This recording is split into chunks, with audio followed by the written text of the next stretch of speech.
Sebastian Martinez, MMAnytt, here with former title challenger Glover Teixeira, who takes on Corey Anderson here at UFC Hamburg. So, you had a bit of a crazy time, and I'm sure you've been asked a lot about the change in opponents, but what do you feel has been the toughest part of a change in opponents? Has it been the training, mental, and media? What is it about it? Just the distance a little bit, and the media, they're like the same question all the time. Yeah, but it's a question that you guys are curious, but just to be honest, just the distance, because I train everything, in MMA, anything can happen, so you gotta always expecting the possibility that can change opponent on you.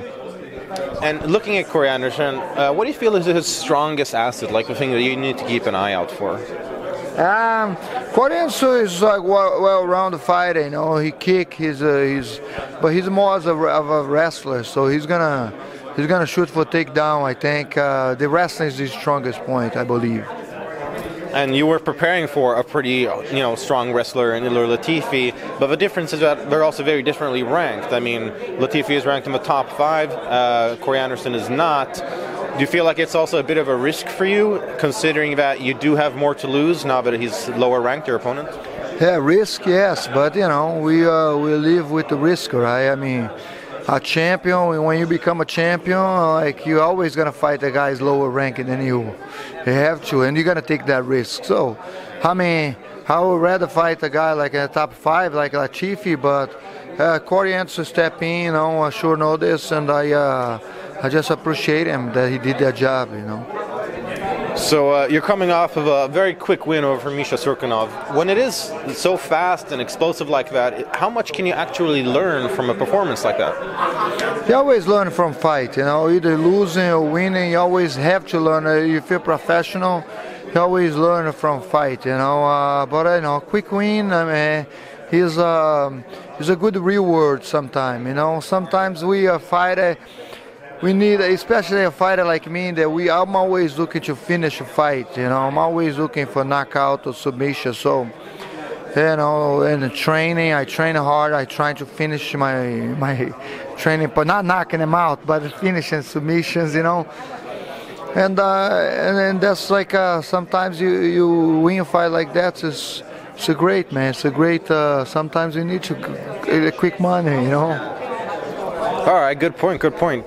So, like you said, you don't want to knock your training partners out or anything like that, but it seems like some fighters have been going way too hard recently. Max Holloway had to pull out because of concussion-like symptoms. Now Volkan Ozdemir is off with a broken nose, supposedly, which happened in sparring. Do you think fighters are training and sparring too hard? I don't know. I know we train pretty hard.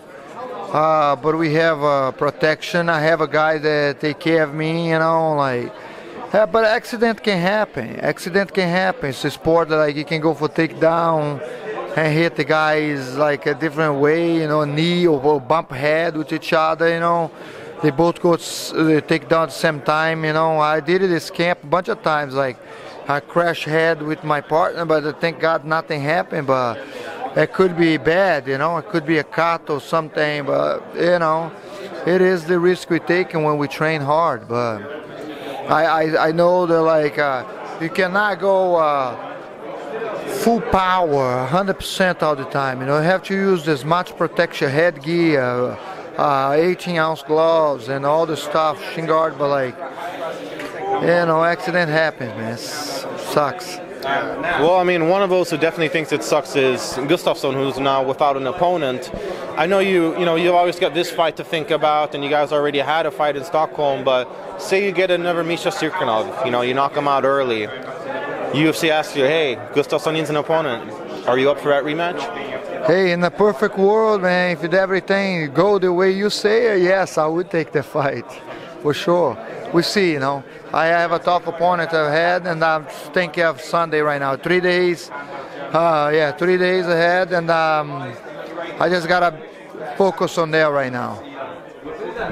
And you're here in Germany for the first time, but you don't fight really that often in your home country or Brazil. It's happened a couple of times, but you spent so much time of your career outside of Brazil. Do you feel like, maybe your next couple of fights you would want to fight in Brazil? I fight everywhere. I like to fight different places. I don't mind. Definitely I like to fight at least one more time in Brazil.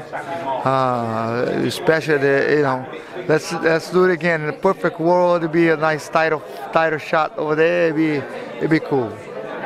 Well, speaking of title shot, some fighters, like Gustafsson, for example, are a little bit irritated at Daniel Cormier because he's not really committing to defending his belt at the light heavyweight division. His next, talking about he's going to fight against Brock Lesnar now. And how do you feel about, the way the division is being held up? Do you feel that Cormier has a right to sort of do what he wants as a champ, or do you think the UFC should maybe pressure him to say, hey, you should defend your title? I don't know. I think Cormier, he did a great job, but you can't eat the cake by yourself, man. He can't hold two belts over there. He's got to decide if it's Brock Lesnar, the fight that he wanted, and I'm happy for him because he's gonna make tons of money. But give the title so we can fight for it. All right, and final question. A lot of fans here in Germany may be seeing you for the first time. What do you think they should be expecting from your fight with Corey Anderson? Expecting an aggressive fighter. They're looking forward to finish my opponent, knockout or submission. Well, just for whatever fans want it, be sure to keep a lookout for the bout between Glover Teixeira and Corey Anderson here at UFC Fight Night 134 in Hamburg. Thank you very much. Good luck in the fight.